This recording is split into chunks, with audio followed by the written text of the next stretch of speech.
السلام عليكم واهلا بيكم في حلقه جديده. انت في الريمونتادا. النهارده بنتكلم عن اهم نقاط رجل برج الدلو. ليه يا عم؟ علشان تفهميه يا استاذه، علشان خاطر ما تجيش تشتكي منه، ما تجيش تقولي هو بيعاملني كده عندا. لا، هو ده طبعه، بيعاملني كده عشان هو طيب فانا هحط عليه، انا هاخد منه اللي انا عايزاه باسلوبي وبطريقتي. لا لا لا لا، افهمي صفاته عشان تعرفي تتعاملي معاه، لان ده مدوخ ستات الابراج في ان هو يحبك، ان هو يقول انت اللي انا عايزها، فدي حاجه كبيره. انت فعلا محظوظه بده، مش هكبر الدنيا. خلينا نبدا باول صفه معانا وهي الابداع. من الرجاله المبدعه في كل شيء. خد عندك عمل، خد عندك مثلا قعده رومانسيه، خد عندك مثلا قعده عائليه، خد عندك صداقه، خد عندك سوربرايز، خد عندك عيد ميلاد. بصي، مبدع في اي حاجه، مبدع ويفنن ويخطط ويتكتك، يعني مبدع.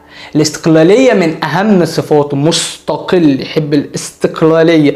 يعني مش هقولك روتيني، ولكن هو ما بيحبش حاجة تضايقه، ما يحبش حاجة تكسره، ما يحبش حاجة يعطله. مش ده، مش من الرجالة اللي هي هتسمح بده، فده طبعه. ايه تاني؟ إنسان إنسان إنسان إنسان. الإنسانية عنده في حتة تانية، في ليفل تاني، عالية جدا جدا جدا جدا جدا. ويا بختك بيه، هتحسي ده لو انتوا متجوزين، لو انتوا مخطوبين، لو انتوا اصلا ما بينكم علاقه صداقه ايا كان، يا بختك بيه فعلا، بجد بجد بجد. الحاجه اللي بعد كده الذكاء الرهيب. من اكتر رجاله الابراج الذكيه، ذكيه قوي قوي قوي قوي قوي قوي، وبيعرف يخطط ويتكتك ويعمل. فمش هتضحكي عليه، كده كده مش هتضحكي عليه، عشان بس ايه الواحد ايه يعني يجيب لك من الاخر. فانت لو عايزه حاجه خشي له دغري، علشان هو بيحب ده. فكر نفسك دايما انك في القناه دي عشان خاطر تبقى على وضعك، كمان تعرف حاجه جديده عن نفسك او عن غيرك او عن البرج اللي انت مهتم بيه. دايما تطور من نفسك وتدي امل لنفسك ان اللي جاي احسن ان شاء الله.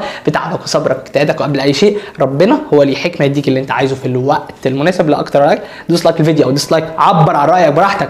ولو عجبتك القناه بتاعتنا اشترك في القناه عشان خاطر تبقى فوق مع الناس اللي فوق. ده اهم من اي شيء تاني. الاجتماعيه والانفتاح الرهيب. كل كام متر تلاقيه بيسلم على حد، كل كام دقيقه تلاقي حد بيكلمه، كل كام شارع تلاقيه مثلا عارف فيه راجل. هو ده طبعه، يحب الانفتاح، يحب الاجتماعيه، بيحس ان دي متعته. فانت مش هتيجي تخليه انطوائي.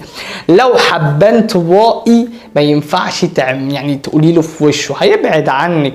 هو بيحب يبقى براحته، هو اصلا مولود علشان الحريه.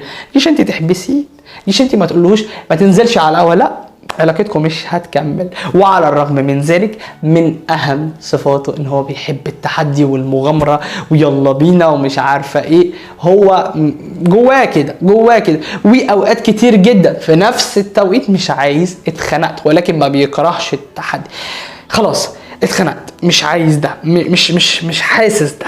فده مهم جدا. التسامح والتفاهم من اهم برضو صفاته. بيعرف يعذر الناس، وعلى الرغم ان هو ساعات كتير جدا بيزعل منهم بسرعه، ولكن برضو بيرجع يراجع نفسه ويقول لا، ظروف الناس صعبه، الدنيا، الحياه، العيشه. فبيعرف كويس جدا.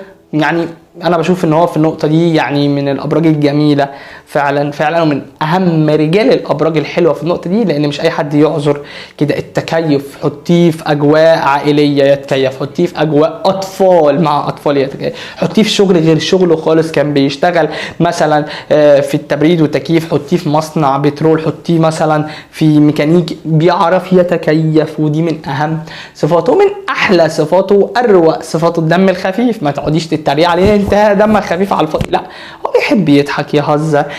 الجد جد والشغل شغل، ووقت الهزار هزار، وقت يعني. بس هو ده طبعه، يحب يضحك والدنيا تبقى سهله ويسهل الحياه على غيره. تحمل الضغط الرهيب اللي ممكن اي حد ما يقدرش يتحمله، هو يقدر يتحمله. من اكتر الرجاله حطه تحت ضغط، شبه راجل السرطان، شبه راجل برج الحمل، شبه راجل برج العذراء. يعني رجاله كتير جدا ده تستحمل الضغط، تتقل، تصبر، تحس ان هو وتد، اعصره تحت رجلك هتلاقيه ثابت، لمجرد ان هو فعلا فعلا فعلا فعلا في حاجه يعني هتفيده في من المصلحه دي. يعني انت بتضغطه فالشغل هيفيده، هيجيله فلوس اكتر. يعني كل واحد بقى يقيس على حسب بقى هو بيتعامل ازاي، او هو البرج ده ايه.